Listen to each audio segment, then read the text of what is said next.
Good morning everyone. ये class 4 है। आज हम लोग हिंदी फर्स्ट पढ़ने जा रहे हैं। हिंदी फर्स्ट में हम पिछले दिन चैप्टर 14 यानी कि पाठ 14 पढ़ रहे थे। पाठ का नाम है मदर टेरेसा। जैसा कि बच्चों आप लोग को पता होगा कि पिछले दिन हमने मदर टेरेसा के बारे में बहुत सारी बातें पढ़ी और बहुत सारी बातें हमें जानने को भी मिला। तो आइए बच्चों, आज हम इस चैप्टर को आगे बढ़ाते हैं और भी बात जो हम अभी बाकी है पढ़ना मदर टेरेसा के बारे में, उसे पढ़कर जानने का प्रयास करते हैं। तो जैसा कि आपको पता होगा कि पिछले दिन हमने मदर टेरेसा के बारे में यह जाना कि मदर टेरेसा सबसे पहले यह जाना कि मदर टेरेसा जो थी एक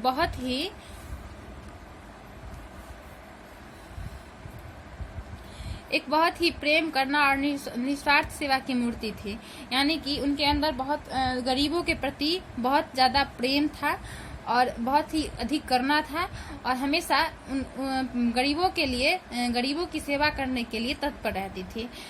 और इसी गरीबों की सेवा करने के लिए उन्होंने 1948 में संत मैरी हाई स्कूल में अध्यापन का कार्य जो कर रही थी उसे छोड़ा था और उन्होंने एक संस्था की स्थापना की थी, यानी कि विद्यालय की स्थापना की थी जो कि निःशुल्क था। यानी कि उसमें गरीब लोगों को निःशुल्क विद्या दिया जाता था, ज्ञान दिया जाता था, जिसका नाम उन्होंने निर्मल हृदय रखा था। क्या नाम रखा था?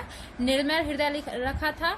और उसके बाद शुरू में उन्हें उनकी आर्थिक स्थिति ठीक नहीं थी और साथ ही उन्हें मानवीयता यानी कि लोगों का उनके साथ लोगों की सहायता उन्हें नहीं मिल पाई थी। लेकिन बाद में जाकर वही संस्था बहुत आगे बढ़ी और अभी वह संस्था बहुत ही ज्यादा नाम कमाई है जब से उस संस्था की शुरुआत हुई। उसके बाद हमने क्या पढ़ा कि 1950 ईस्वी में उन्होंने एक दूसरी संस्था की स्थापना की जिसका नाम था मिशनरीज ऑफ चैरिटी, जो कि वह संस्था आज 120 देशों में फैली हुई है। और उस संस्था का मुख्य उद्देश्य क्या था? तो शिक्षा, स्वास्थ्य, नशा मुक्ति, अनाथ बच्चों व गरीबों की मदद करना था। इसके बाद हमने क्या जाना कि मदर टेरेसा को लोग क्या कहते हैं? तो दया की देवी कहते हैं और गरीबों की मसीहा बोलते हैं। तो ऐसा क्यों कहते हैं ये बात हम अच्छी तरह जान चुके हैं, क्योंकि हमने पहले ही पढ़ा कि वह गरीबों और अनाथ, विकलांग, वृद्ध ये सब के प्रति वो हमेशा से समर्पित रही हैं। हमने यह भी जाना कि जब रास्ते पर उन्हें कोई असहाय व्यक्ति मिल जाता था तो वह उसे, या कोई बीमार व्यक्ति मिल जाता था तो वह उसे पहले अपने घर लाती थी। उसके बाद उसका प्रेम भाव से बहुत ही सेवा शुश्रूषा करती थी और उसके बाद उसे ठीक हो जाने के बाद अपने घर से विदा करती थी। तो ये थी मदर टेरेसा। चलिए आगे जानते हैं मदर टेरेसा के बारे में कुछ बातें। क्या कहा गया है कि मदर टेरेसा को उनको कार्यों के लिए समय समय पर कई उपाधियों व पुरस्कार से सम्मानित किया गया, जिनमें भारत रत्न, मैग्सेसे पुरस्कार तथा नोबेल पुरस्कार आदि प्रमुख है। हम जानते हैं कि हम कोई भी जब अच्छा काम करते हैं तो हमें सम्मानित किया जाता है। सम्मानित करने की बहुत सारे अलग अलग तरीके होते हैं, लेकिन हमें अंततः सम्मान मिल रहा है। तो मदर टेरेसा ने भी बहुत अच्छे कार्य किए थे और इसलिए उन्हें समय समय पर बहुत सारे उपाधि और बहुत सारे पुरस्कार से सम्मानित किए गए थे। उनमें से कुछ पुरस्कारों का नाम यहाँ दिया गया है, जिसमें कि भारत रत्न है, मैग्सेसे पुरस्कार है और नोबेल पुरस्कार से भी उन्हें नवाजा गया है। आगे क्या कहा गया है कि मदर टेरेसा स्वयं हृदय रोग से पीड़ित थी। यानी कि मदर टेरेसा को भी क्या था? हृदय का रोग था, जिसे कि हम हार्ट डिजीज बोलते हैं। लेकिन उन्होंने इस महान कार्य में कभी अपनी बीमारी को आड़े नहीं आने दिया। वे अपने जीवन के अंतिम दिनों तक दूसरों की सेवा में लगी रही।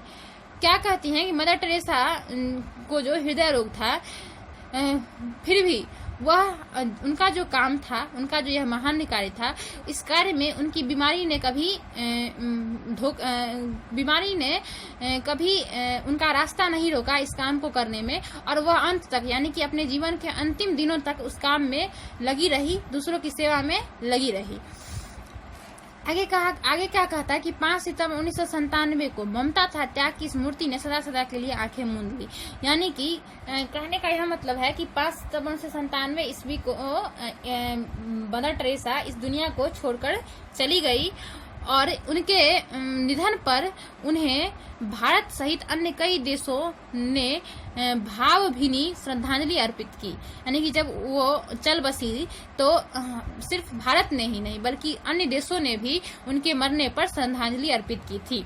आज मदर टेरेसा हमारे बीच नहीं है, परंतु वे आदमी अपने द्वारा किए गए कार्यों के माध्यम से हमारा मार्ग प्रशस्त कर रही हैं। यानी क्या कह रहा है कि अब मदर टेरेसा हमारे बीच नहीं है, क्योंकि वह तो इस दुनिया को छोड़कर चली गई, लेकिन उन्होंने जो कार्य किया है हम लोगों के लिए, वो कार्य अभी तक हम लोगों के मार्ग को प्रशस्त कर रही है।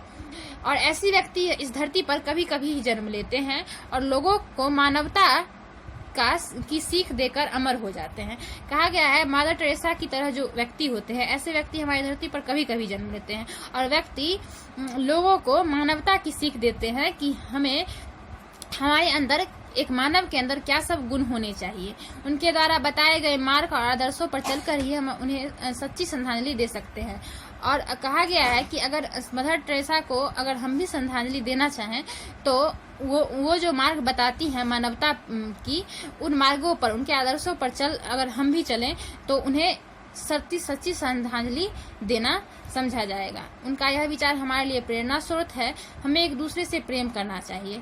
वो कहती थी, उनका विचार था कि हम मानव को एक दूसरे से क्या करना चाहिए, प्रेम करना चाहिए। जैसा ईश्वर हम सबसे करता है, तभी हम विश्व में, अपने देश में, अपने घर में, अपने हृदय में शांति ला सकते हैं। और क्या कहती हैं कि जब हम एक दूसरे से प्रेम करेंगे तभी हम हमारे देश में, इस विश्व में, हमारे घर में और हमारे हृदय में शांति हो सकती है। शांति को हम ला सकते हैं कब? जब हमारे अंदर दूसरों के प्रति प्रेम हो। तो चलिए बच्चों, आज के लिए बस इतना ही। ये चैप्टर आज समाप्त होता है, जो कि हमारा मदर टेरेसा था।